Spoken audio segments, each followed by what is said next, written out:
Sup Blokes, Francis here with my review of Middle-earth: Shadow of Mordor. Shadow of Mordor is a third-person action RPG made for pretty much all platforms, and the best way to describe it is to think Assassin's Creed in Middle-earth. Now, I got to play it on the PS4, so let's check it out.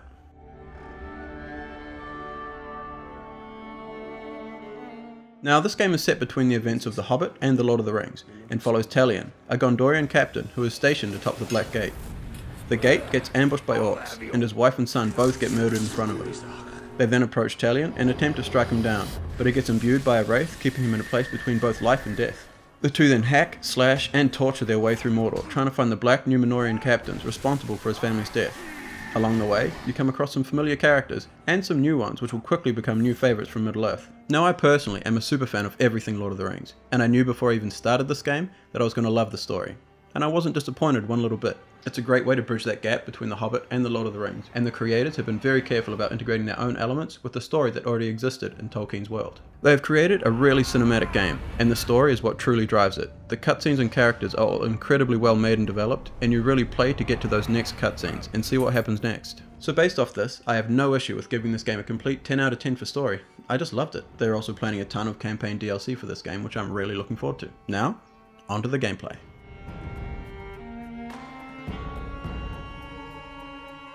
Shadow of Mordor plays a lot like Assassin's Creed, and there are some very obvious comparisons that can be made, namely the towers and the way that Talion jumps off them.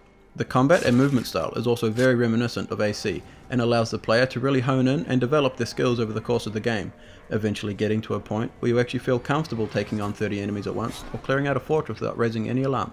The amount of combat combinations and different situations that arise really allow you to use Talion's full arsenal of abilities, which is extensive. The skill tree is very broad, ranging from more magical type abilities to the standard hack, slash and shoot ones. There are both stealth and aggressive branches to each area of the skill tree, which lets you really choose what kind of player you want to be. The Nemesis system is one of the best original aspects of this game. It is ever changing and grows with the game.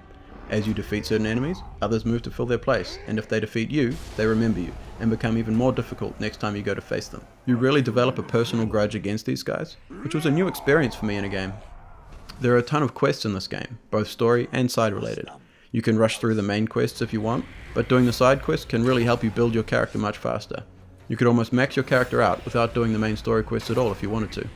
The side quests do get quite repetitive at times, and it can turn into a bit of a grind, earning experience and skill points, but I was pretty taken by the story, so I didn't find this to be much of a problem. Now, for those that really get into the game and go for 100% completion, there are these special little items and areas all throughout the game which give you more insight into the world of Middle-earth. Really good for those achievement hunters out there. So, for the gameplay, I give Shadow of Mordor an 8 out of 10.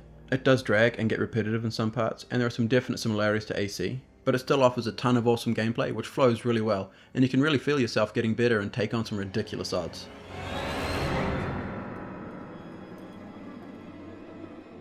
Now, as you can see, this game looks nice. It's by no means mind-blowing, but its art and graphic style really fits in nicely with what we've come to expect from the movies and the other games around the Lord of the Rings series. One part I really like is how they've created the Wraith world. It really links me to what we experience in the movies, making me feel like this is an extension to the films rather than just a game. But I think this is primarily due to the cutscenes, which have been largely created through performance capture, just as they had done with Gollum in the movies, which really gives the scenes a living feel and emotion about them. They've created a great visual mood for the game, being primarily dark and gloomy, as one would expect Mordor to be, and although no new ground was really broken, it still looks and fits the world it's made for. So for graphics and visuals, I give it an 8 out of 10.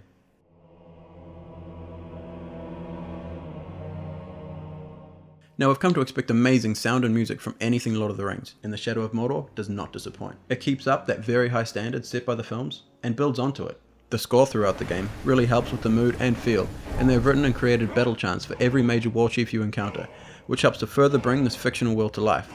The voice acting is incredible, and combined with the performance capture, it really deepens the cutscenes, bringing out true emotion from the characters' relationships and conflicts.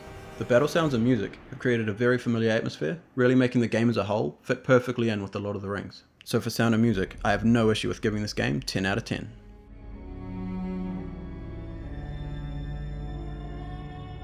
So overall, this game came out as a 9 out of 10 for me. Now, as I mentioned earlier, I'm very partial to everything Lord of the Rings, which may have led me to look over certain aspects or go easier on certain things, but if you're a fan of the series, you will love this story. If you're a fan of Assassin's Creed, you will love the gameplay. And if you're a fan of both, you will love this game.